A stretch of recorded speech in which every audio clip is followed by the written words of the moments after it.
Сегодня мы находимся в одном из самых престижных районов Кремниевой долины – город Лос-Алтос, штат Калифорния. Здесь имеют дома топ-менеджеры, основатели крупнейших IT-компаний в мире. Здесь живет и моя героиня София и ее дочь Вера. София – женщина уникальной судьбы, с сильным характером, которая добилась больших успехов в карьере, и ей есть чем поделиться с нами. Женщина, иммигрант. Ну, теперь ты можешь идти, а мы поговорим о бизнесе. Мне это очень импонирует, такой вкус к жизни. Да, с маникюром, потому что инженер. Мы не будем, наверное, раскрывать возраст. Вы видите обычно тех людей, которые руки не опускают. Они мне показывали телефоны и говорили, вы знаете, это телефон. Если есть здоровье, если есть голова на плечах, думайте о том, что вам повезло. Повезло, уже все в порядке, уже все нормально. У меня чувство вины нет. Да, сегодня мы в гостях у Софии Писачинской, и София – это одна из первых женщин-предпринимателей в Кремниевой долине. Вы основатель крупной медицинской компании. Не крупной, но основатель достаточно успешной медицинской компании. Мы сделали это в 1985-м. Да, я обращаюсь на «вы», хотя мы с вами уже знакомы давно, и история знакомства необычна. Мы, как многие истории знакомства у меня в жизни с интересными людьми, мы познакомились через мою маму еще в Петербурге. Да, вы сначала познакомились с моей мамой, и в процессе разговора выяснилось неожиданно, что мы с вами практически соседи здесь. Поэтому вот так началось наше знакомство и общение. Спасибо большое, что вы нас позвали сегодня к себе. Здесь очень красивые виды. Это здесь потрясающие виды, которые мы сами посадили много лет назад. А вообще я была в этой компании первая женщина-инженер. И тогда женщин-инженеров было очень мало. Они начали появляться лет через 10-15. Поэтому было много было забавного. Потому что, например, я приходила в цех, и потом женщина пожаловалась, почему вы ей разрешаете с маникюром? Нам ничего не разрешается. Она говорит, с маникюром, потому что инженер. Но если приезжала на какую-нибудь конференцию, там было 300 мужчин и 3 или 4 женщины. И надо сказать, что женщины в то время очень старались походить на мужчин. Они вот так как-то, такие костюмчики. Деловой стиль, типа да, такой деловой строгий. Стиль, обязательно курили бантик или какая-нибудь такая завязочка вот здесь, такая узкая юбка, плоские туфли. Серьезно. То есть они пытались подражать мужчинам, чтобы вписаться в этот мир. Подражать мужчинам. Сонь, хотела спросить вот поподробнее, как вы ушли в бизнес и основали свою компанию? Значит, для начала мне очень повезло вот с моей этой первой компанией. Я нашла что-то, что мне нравилось. Я там через 3 года стала менеджером, а еще 3 года была менеджером. Потом компанию нашу продали. Это была огромная корпорация, я могла там остаться, но в этот момент мы уже решили начать свою компанию с моим инженером, который работал в моей группе, очень толковый, и придумали продукт. Как мы начали компанию? Наверное, потому что мы были, по-английски скажу, потом переведу, ignorance and arrogance. 2 вещи. Одна – это что мы не понимали, что мы не можем провалиться. А вторая – arrogance – наглость. Наглость, потому что мы думали, что вот мы в нашей компании, в которой мы были, видели много неправильного, опять-таки, waste. Это много того, что можно было сделать лучше и не так. И мы думаем, мы такие умные, мы такие замечательные. Вот сейчас мы побежим и что-то сделаем. У нас все получится. Да, и у нас все получится. Мы написали бизнес-план, взяли бизнес-план у моего приятеля, потому что мы не имели понятия, как писать бизнес-план. 54 страницы бизнес-плана подали на патент, и я бы сказала, что это была моя самая лучшая продажи в моей жизни. My best sales job. То есть у вас вообще опыта построения своего бизнеса не было? Опыта. А второй ваш партнер, он тоже выходит из России? Нет, японец. второе поколение Просто японцев. тоже сотрудник той же компании? Да, очень которой вы толковые, работаете. очень талантливые. Когда мы выходили на какой-то презентейшн, все думали, что я буду говорить на чистом английском языке, а он, может быть, будет говорить с акцентом. А получалось все наоборот. Но еще раз хочу сказать, что вот эта первая моя работа в медицинской компании, это было очень большое везение. Вот это было мое перо жар птицы. Потому что я многому научилась. Я работала в отделе ОТК. ОТК отвечает как бы за все, за весь завод. То есть не только я вот сидела и делала какие-то там исследования по какому-то одному прибору. Я смотрела, как вообще работает весь бизнес. Это было очень интересно. И я считаю, что это был прекрасный опыт, чтобы начать компанию. И я сейчас часто вижу людей, которые там бегут, мы побежали, мы открыли компанию, а вы не знаете, как это все работает. Они думают, что они все могут. Вот если они такие крутые, и они открывают компанию, они должны быть президентами. Но, с другой стороны, у вас тоже был такой задор и риск. Был такой задор и риск. Нам повезло с венчур-капиталистами, которые нам объяснили: ребятки, хотите денег? Значит, мы вам наймем, мы поищем президента компании. И мы сначала думали, ну зачем же нам президент, он столько так дорого стоит и так далее. Но, к счастью, они настояли.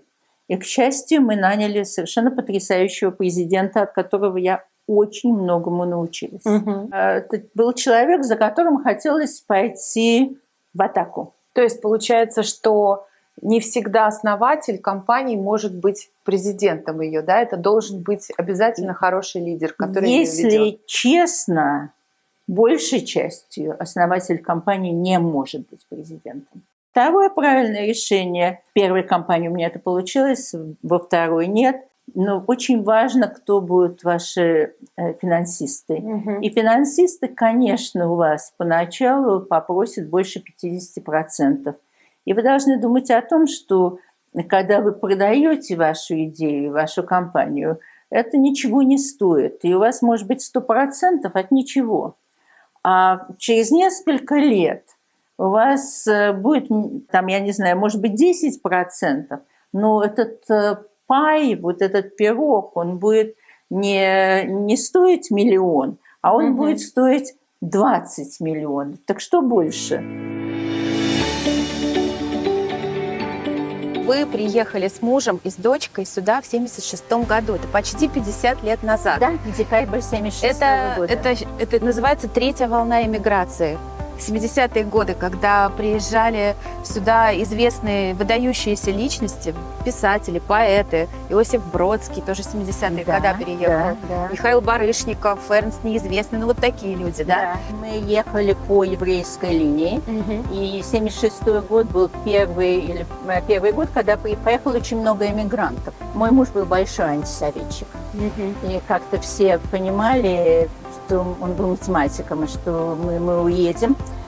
И вся наша компания уехала. То есть мы там хором. Друзья? Все друзья уехали, кто немножко раньше, кто немножко позже, но очень многие уехали в это же время. Ну, вообще, я вот размышляю, люди, которые переезжают в какую-то другую страну, например, в Америку сейчас, и тогда это вообще две разные вещи. Сейчас люди едут, они знают практически все уже об этой стране, потому что благодаря интернету, соцсетям, а тогда этого же всего не было. В основном толком не знаешь. Потом Америка большая страна, так же, как и Россия. Тебя ожидает одно тоже, в Нью-Йорке, зависит, куда попадешь. А другое тебя ожидало в Калифорнии, куда мы приехали. Но на самом деле было очень интересно. Например, про русских, неважно, еврейская женщина, русская, раз приехала из России русская женщина, про русских женщин думали как про жену Хрущева. Думали, что русская женщина это так 5 на 5 в платочке. Я серьезно говорю. Просто как-то абсолютно, да. Они ничего не знали. Они мне показывали телефоны и говорили: вы знаете, это телефоны. Я говорю: ребята, у нас тут в Советском Союзе ракеты запускают, но они действительно ничего не знали. А русская женщина-инженер это вообще было что-то такое очень экзотическое. Диковина. Надо сказать, что предыдущее поколение еврейской эмиграции, которое было в начале прошлого века, оно же приехало в основном из деревень. И люди, которые нас здесь встречали, они думали, что мы такие же, как их бабушки, которые не говорят на языках, которые мало что знают. И когда мы начали устраиваться, вот как мой муж сказали, что устроился профессором. И вы стали занимать какую позицию? Вот я была вице-президент. Я отвечала за... По-русски это Росздравнадзор. Любой новый медицинский продукт должен иметь разрешение от государства. Называется FDA, Food and Drug Administration. И если это разрешение вы не получаете, то ваша компания, честно говоря, проваливается. Это также очень близко связано с бизнесом, потому что стартап чем известен? Что у вас нет денег, вы не делаете деньги каждый месяц. Вот вы будете начинать делать деньги только с того момента, как этот продукт начнет продаваться. Да, понятно. А до этого Конечно. вы денег не делаете. Вот этот путь от начала до разрешения на продажу, чем короче, тем лучше. Вы можете иногда больше денег потратить на то, чтобы это быстрее было, потому что самое главное – скорость. Побыстрее Побыстрее, да. Как вы учились? Где вы учились? И были ли сложности в ведении переговоров? Может, вы знаете какие-то секреты? Наверное, есть несколько секретов. Все зависит от того, с кем вы разговариваете. Например, если вы разговариваете с государственными, так FDA людьми, очень нехорошо их учить. Если вы их начнете учить, поверьте мне, ничего не добьетесь. Надо уметь представить ваше дело так, чтобы они думали, что это их идея. Хороший совет. Да, и не надо себя выставлять, там, я не знаю, я самый умный, я MD, PhD, там, я не знаю кто. То есть это одно. А второе, надо уважать оппонента своего. Это меня научил мой ментор, он был венчур-капиталистом, недавно он умер. Очень-очень мудрый человек. И он меня научил 2 фразам, которые все мои друзья знают. Одна – это «money don't make you happy, they make your misery more comfortable». Что это значит? Сейчас переведу. Деньги не делают вас счастливой, но они делают ваши несчастья более комфортабельными. Это очень правильно. Вторая фраза – это когда ты ведешь переговоры. Нельзя выиграть во всем. Это даже неправильно. Надо обязательно в чем-то уступить, потому что если ты во всем выиграешь, этот человек с тобой никогда больше работать не будет. Вот в бизнесе надо чуть-чуть уметь отдавать. Уступить, понять, что вот если я уступлю, я заключу этот договор. И вот наш президент как раз умел очень хорошо это делать. Но женщин тогда президентов практически не было. Я знаю, что мне это интересно, потому что женщина, иммигрант, еще и с таким, в общем, вы говорили, у вас был акцент, да? Конечно, и до сих пор есть. Да, то как вообще к вам относились и как вы смогли пробиться? В то время мне, я считаю, тоже повезло, что мы были в Калифорнии. Потому что Калифорния у нас всегда впереди планеты всей. Иногда в хорошем, иногда в плохом. Но в тот момент это было в хорошем. Поэтому женщины, инженеры, интерпренеры там себя чувствовали, наверное, более комфортабельно в Калифорнии. Второе, я работала в индустрии, которая была очень молодая в тот момент. Там все вокруг мы были молодые. Я думала, когда я работала в этой моей первой компании, что всех, кто за 40, их, наверное, всех убивают, потому что мы все были очень молодые. В-третьих, я не искала вот этой дискриминации. А когда ты ее не ищешь, ты ее не получаешь. Хотя, вот я могу рассказать вам интересный эпизод. Это было где-то в 80-х. Молодая женщина, гарвардская, тоже начинающая предпринимательница? Нет, она работала в администрации 3 госпиталей, какой-то там финансовый менеджер. В общем, что-то, какая-то у нее хорошая была позиция в Техасе. И вот она пришла на борт директоров, там все совет директоров, совет директоров, сидят настоящие техасы в шляпах, в в сапогах с носочками, с сигарами. Настоящий ковбой. Да, настоящий слушают ее, так говоря, хорошо, хорошо, замечательно. Она кончила свой доклад. Замечательно, милочка. Ну, теперь ты можешь идти, а мы поговорим о бизнесе. Да, это было без сомнения. Но Калифорния в этом, опять-таки, Калифорния тот бизнес, в котором я была. Хотя, когда нас купил Union Carbide, и мы попала вот такая молодая калифорнийская компания под эгиду этой большой, медленной крыши огромной американской корпорации, там практически еще не было женщин. И вдруг я тут сижу и разговариваю с их президентом. Я помню, меня спросила одна дама, как всегда дамы спрашивают в женском туалете, как же так, ты разговариваешь с нашим президентом? Я говорю, а почему нет? А он обычно с женщинами не разговаривает. Понимаете? Я не боялась. Вы не задумывались даже Я не задумывалась. У меня в голову не приходило с какой-то стати со мной не говорить. Я вроде как ничего была. Наверное, мне повезло, что я родилась в Советском Союзе. Потому что если бы я родилась в Америке, я бы, наверное, не имела бы технического образования, которое мне помогло. Мой муж, тот же муж, мог бы быть адвокатом или врачом, а я бы была бы волонтером в школе. Я серьезно говорю. А так как у меня мама была профессионал, и все мамины подруги, у меня не было комплекса. Я умела учиться, я умела принимать решения, и это очень важно. Какие были вот первые трудности, может быть, в то время? Найти работу или еще что-то? Да, конечно. Мой муж хотел преподавать, и у него было достаточно статей и знаний. Его приглашали в несколько университетов. Мы выбрали UC Санта-Барбара. И я инженер-химик. Но в Санта-Барбаре инженеры-химики не нужны вообще. Просто так. Я помню, первое предложение было продавать шубы. Тогда можно было покупать шубы и продавать в Санта-Барбаре. Очень нужны шубы. Удивительно. Да.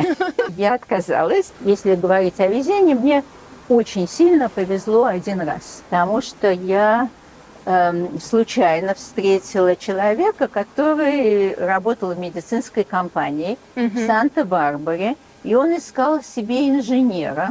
И он говорит, да приди ко мне, просто посмотри, что мы делаем, потому что мой диплом был кремнеорганических полимеров, силикон. Я туда пришла, и 4 дня меня интервьюировали. Надо сказать, что нанять русскую женщину инженера в то время это было очень экзотично вообще. И меня наняли на работу и дали мне зарплату больше, чем моему мужу, профессору. Когда я читала то, что мне надо делать, я ничего не знала.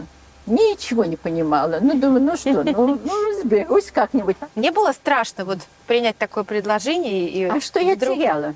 Что меня удивило, когда я попала в эту компанию, что там было очень много ручного труда. Я как-то представляла себе американская компания, там производит медицинские всякие там то оборудование медицинское. А здесь все руками они клепали. Так, то есть там прям был как сборочный цех, конечно, они там все делали? Цех, там работало 350 человек.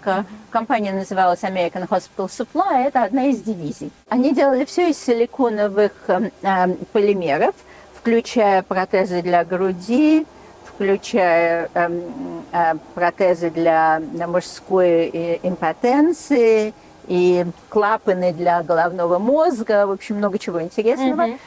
И мне это было ужасно интересно, и тут я взяла уже себе курс анатомии и курс физиологии, взяла курс статистики. То есть надо было дополнительно немножко подучиться, надо было чуть-чуть подучиться, но было очень интересно. Говорят, что мужья очень ревностно относятся к успехам жены. У вас было такое или нет? Или муж во всем поддерживал? Мой муж меня поддерживал, хотя он не говорил, я тебя поддерживаю. Конечно, такого не было. Мы были партнерами, друг у друга учились. Я больше у него училась, чем он у меня. Но потом он стал у меня учиться, Мгм. потому что немножечко подросла. По идее, он считал, что я все могу, Что и правда. что все уметь. А если я что-то не умею, так ну что, пойди поучись. Примерно так. Он Мгм. так относился и ко мне, и к дочке. Он был очень-очень очаровательный, умный человек, который очень много знал, исключительно образованный математик. К сожалению, его нет. Он умер 5,5 лет назад. Я без него очень скучаю. Но у нас, я считаю, что мне очень повезло. У нас была love story.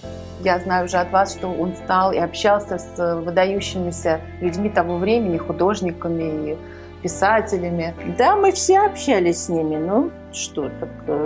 У меня было очень много интересных встреч в моей жизни. А какой, на ваш взгляд, вообще секрет семейного счастья? У меня мой муж обладал совершенно потрясающим чувством юмора. Был блестящий рассказчик, потрясающее чувство юмора. И вообще был очень умный человек. Ну, наверное, мне это было необходимо. Может быть, какой-то вы можете дать совет начинающим предпринимателям? Понятно, что в то время совершенно другие условия. Сейчас все иначе. Понимаете, идей много. Не всегда можно поднять деньги. И не всегда понимаешь, что надо сделать для идеи. И не обязательно ваша идея самая лучшая. Надо понимать, что вы делаете. Это не все сразу. Понимаете, не бывает Набраться всё сразу. терпения надо, да? Надо и терпения, и работы, и понимать. В Америке вы отдаете деньги у венчур-капиталистов, берете, если они вам дадут, да? И вы берете эти деньги под процент компании. Значит, если вы провалились, вам не надо эти деньги отдавать на самом деле. Это первое. И если вы опять-таки провалились, это не идет к вам в резюме как минус. Это скорее идет, если Это только положительно, да? что вы это попытались. даже в чем-то положительно. Значит, у вас какой-то опыт есть. Не воспринимать какой-то провал как негатив и конец всему. То есть Абсолютно. ты что-то попробовал, оставил, и дальше идешь Вперед, к чему-то что-то другому. новое, может быть, надо вообще начать что-то новое. Закрылись одни двери, открываются другие. Да, если что-то ты не знаешь в бизнесе, надо искать человека, который будет это знать. Нанимать всегда надо людей, которые умнее вас. Вот это очень, это в команду, потому что это очень помогает. Они двигают вас наверх, а не вниз. А люди боятся, менеджеры очень часто боятся нанимать людей, которые их умнее. Соня, я хотела спросить тебя про начало пути, потому что у меня теперь такая рубрика, что подписчики могут задавать вопросы. Очень много было вопросов, о чем ты мечтала в детстве, кем ты хотела стать и из какой ты семьи. Семья достаточно обычная. У меня мама была инженер, строитель. Она невысокого роста, очень большой командир.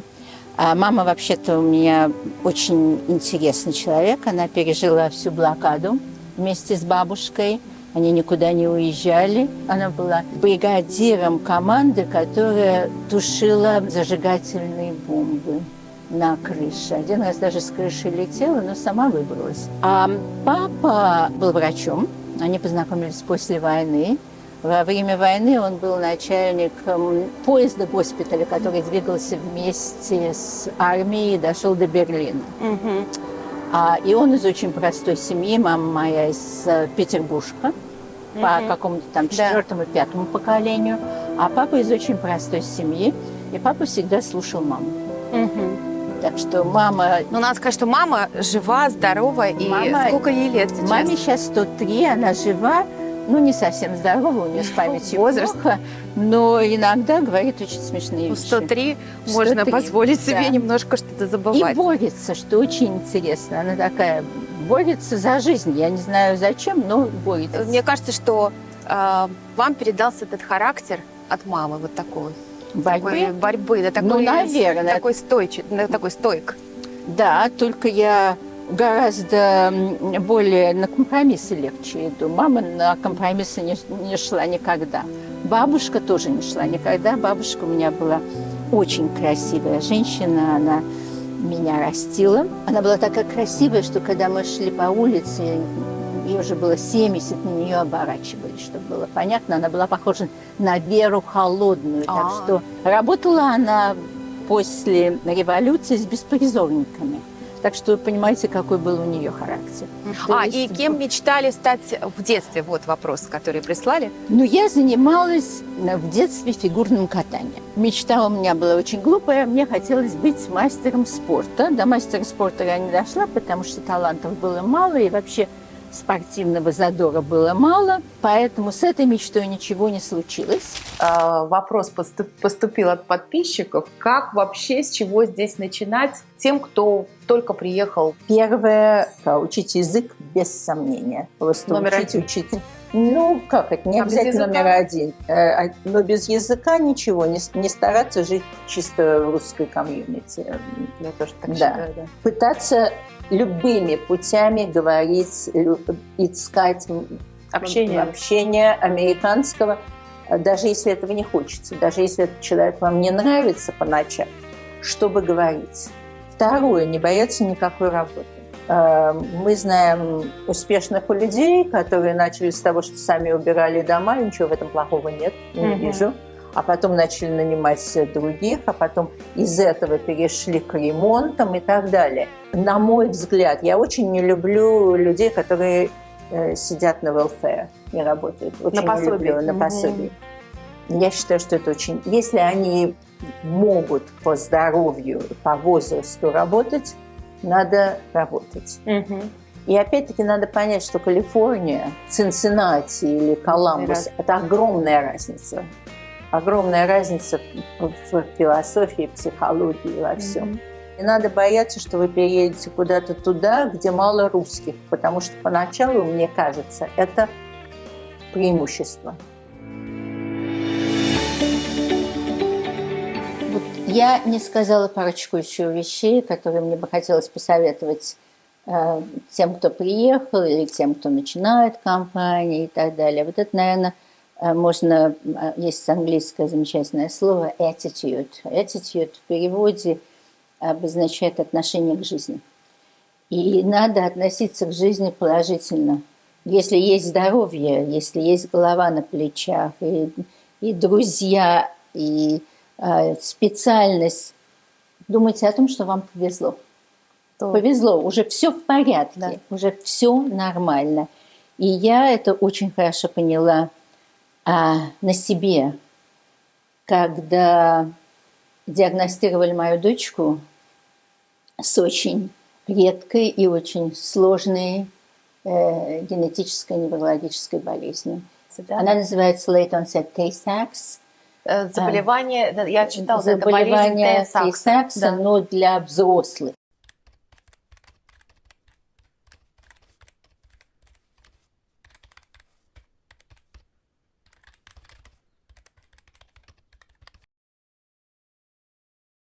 Ну вот, и моя дочка, которая мастер MBA, которая говорит на 3 языках. Да, потрясающе. Да, она сейчас на инвалидности, да. И она, к сожалению, в коляске. Давайте начнем с того, что сначала вы не знали, что что-то есть, да? Да, то есть, мы 10 лет ее не могли правильно диагностировать. Да, и не было никаких симптомов, все было хорошо. Когда симптомы были, но никто не мог поставить диагноз. Да, но это болезнь, которая ухудшается. У нее симптом, например, был с речью. Мне говорили, что успешная мама пихает свою дочку.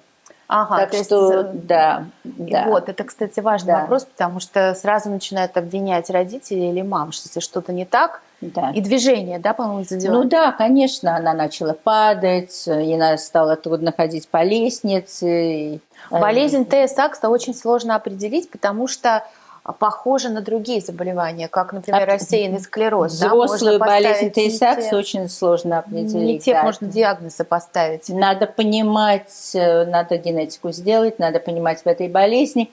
Ну и вот мы уже больше 20 лет, я занимаюсь этим довольно серьезно. И пробовали разные лекарства, пока что ничего не помогает. И мое хобби, как я говорила, хобби – то, на что я трачу деньги, это генотерапия. И вот мы очень надеемся, что вот этот проект генотерапии уже для взрослых, для детей он уже начался, клинические испытания, а для взрослых, может быть, в течение следующего года. Исследования проводятся в Бостоне. Сделать лекарство для генотерапии – это безумно сложно и безумно дорого. Например, на 5 человек это может стоить 3-4 миллиона долларов просто сделать это лекарство. Сонь, ну, конечно, это сложная тема, и как к этому относиться, если у кого-то, у какой-то мамы, например, которая нас смотрит, такая же похожая ситуация. Вот она обнаружила какое-то заболевание у ребенка, редкое или генетическое, какую-то сложную ситуацию. Как ей в этой ситуации быть и не опустить руки? Ну, есть несколько вариантов у людей. Некоторые опускают руки. Вы видите обычно тех людей, которые руки не опускают. Там мы говорим о ком-то. Вот он сделал на одного человека, который не опустил руки, есть, возможно, 3 человека, которые опустили руки. Практически на каждое заболевание, по крайней мере в Америке, есть общество. Есть вообще общество редких болезней, а потом есть общество для такого заболевания. Ассоциации какие-то, ассоциации, где, по крайней мере, вам дадут какой-то совет. А дальше каждый выбирает для себя, наверное, что-то. Некоторые просто это принимают, у них нет ни сил, ни знания, потому что для этого нужны силы и знания, и деньги, между прочим, чтобы бороться. И они поддерживают других, которые борются, это хорошо. Некоторые закрываются. Тут трудно советовать, как, потому что я видела разных людей. Сначала я тех, которые не борются, осуждала. Как это так? Они вот опустили руки. Вот, но они не смогли. У них нет на это силы. Лично мне проще жить и бороться, и надеяться, что что-то я сделаю. Может быть, не для моей дочери. Может быть, это пойдет больше, поможет больше для тех, которые сейчас помоложе. Потому что мы уже 20 лет. Для тех, у кого такое же заболевание. Для такое же заболевание или похожие иногда, потому что одни и те же вещи иногда могут работать на несколько заболеваний. Как сказала моя дочка, она сказала, что если я буду в депрессии, это никому не поможет. Значит, если я буду в плохом настроении, всеми жаловаться, ну как? Ну, кому я нужна на самом деле? Мы можем чужие жалобы воспринимать только определенное количество времени. И люди скорее помогут, если вы не жалуетесь. Они скорее примут участие, потому что им будет приятнее с вами общаться. А если вы все время вот такое... И поэтому вот мне надо держаться, у меня еще очень большие планы на жизнь, понимаете? Вам нельзя раскисать. Мне нельзя раскисать, мне надо заниматься и собой немножко, и спортом, и вообще. Я прочитала статью, о которой вас еще в 2011 году написала местная газета города Лос-Алтос, и там высказывание Веры, что я позитивно настроена, и я не хочу, чтобы во мне видели только мою болезнь. Правильно, я хочу, чтобы во мне видели еще меня и кучу всего, что у меня хорошего есть. То есть я это не только болезнь. Это правда. Это очень правильный подход и очень правильный attitude к жизни. Ну, такой вопрос тоже сложный, потому что вот у меня есть знакомые женщины, у которых дети с какими-то другими заболеваниями, да, и что я слышу часто, это о том, что они чувствуют себя виноватыми. Как с этим бороться? Потому что вот в той же газете я прочитала, какой длинный путь вы прошли в процессе поиска правильного диагноза. Вы обошли кучу врачей различных, и логопед там, и кто угодно. Да, все они. Да, и психиатр один вам сказал прекрасную вещь, что наверняка это ваша вина, потому что вы давите на ребенка, поэтому у него какие-то психологические проблемы. Или во время родов она не так родилась, была травма, и поэтому она ходит как утка, понимаешь? То есть плюс все еще ко всему, да, мало того, что диагноза нет, еще и чувство вины такое добавило. Вот как с этим бороться? У меня чувства вины нет. У меня есть чувство злости на, например, стэнфордскую медицину, потому что если бы мы обнаружили раньше, то, может быть, у Веры был бы брат и сестра, и мне было бы легче в жизни от этого. Но я в этом не виновата. Есть себя абсолютно не помогает. Опять-таки, это надо смотреть, что я могу уже сейчас сделать. Вот случилось, вот статистика плохая. Вот что я могу сделать? А, для своего ребенка, Б, для себя. Что я могу узнать? Есть ли какие-то там новые лекарства? Есть ли какое-то общество, где я могу присоединиться, может быть, дать деньги, может быть, отдать свое время, чтобы что-то сделать. Обязательно движение вперед. Сдвинуть это вперед. И постараться. Сейчас есть доктор Google. Я, когда ушла из корпоративной жизни, Гугла не было. Вот я из-за этого ушла, потому что я просидела в библиотеке. И я поняла, что у нее не тот диагноз. И мне надо было также понять, с кем мне разговаривать. К какому врачу идти? Врачу, ученого уже, когда ее диагностировали. Уже потом. Да, я, так сказать, села на самолет, полетела в NIH, познакомилась там с людьми, спросила, что делать, как делать, стала... Потому что наше даже общество, оно существовало, оно было чисто поддержкой. Мы не делали, не давали денег ни на исследования, ни на что. Это вот начало несколько человек со мной вместе. Я знаю, что вы сейчас активно участвуете в делах этой ассоциации по заболеванию этому, и вас приглашают, и вы как спикер, и вы действительно там поддерживаете других. Ну да, если особенно кто-то, там мне звонили люди из Беларуси, из России, из Украины, парочку человек, у которых, если они говорят по-русски, они каким-то образом все равно находят меня, и иногда приходится говорить: ребята, ничего не сделать, успокойтесь, сделайте так, чтобы вашему ребенку было комфортабельно. И сделайте тест, чтобы вы могли родить здорового ребенка, потому что вы можете. Это не обязательно, это не каждая беременность. Что все дети. Да. Есть тесты сейчас, и вот это важно очень. То есть, без сомнения, не знаю, я считаю, что это моя миссия в жизни. Если мне кто-то звонит, даже с другой болезнью, я, наверное, могу рассказать, что я бы делала. То есть можно обратиться, да, я могу дать координаты, если у кого-то похожая ситуация, кто-то мечется и не понимает, куда бежать, что делать, то они могут вам написать и обратиться. С удовольствием, конечно. Я не могу не задать вопрос про то, как сохранить красоту, энергию, бодрость и юность. Мы не будем, наверное, раскрывать возраст, но вот как... вы устроите этот самый опросник. Опрос, догадайтесь. Как? Опять-таки, это отношение к жизни. Опять мне немножко... Тут генетика есть. Но главное, что надо себя держать.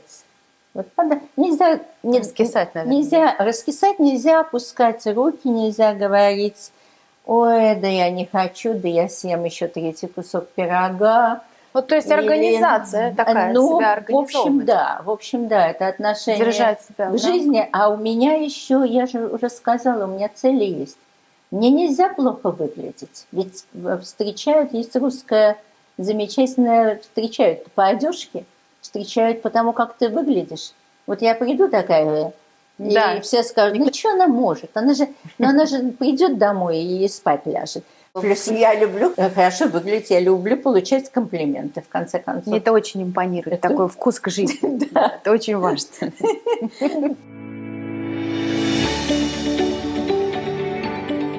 Моя дочка меня очень многому научила.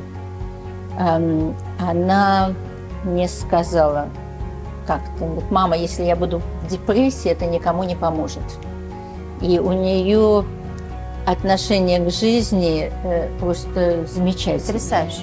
Для всех, кто ее знает, она является вдохновением. Примером, как нужно относиться Примером, как надо жить, несмотря на то, что ты не можешь ходить, и ты не можешь практически говорить, и непонятно, что будет дальше, потому что дальше пока что будет только хуже. Я вот хочу пожелать людям подумать о том, что вот если они здоровые и у них все хорошо, то, боже мой, ведь в любой стране, что здесь, что, честно говоря, и в России сейчас, можно много чего сделать. Главное, не надо жаловаться, иметь правильное отношение к жизни и работать. Работать интересно. Мне было всегда интересно. Мне сейчас интересно работать. До сих пор люблю. Вот. Что-то делать новое. Стой, ну и последние 3 вопроса. Первый вопрос. Что для вас успех?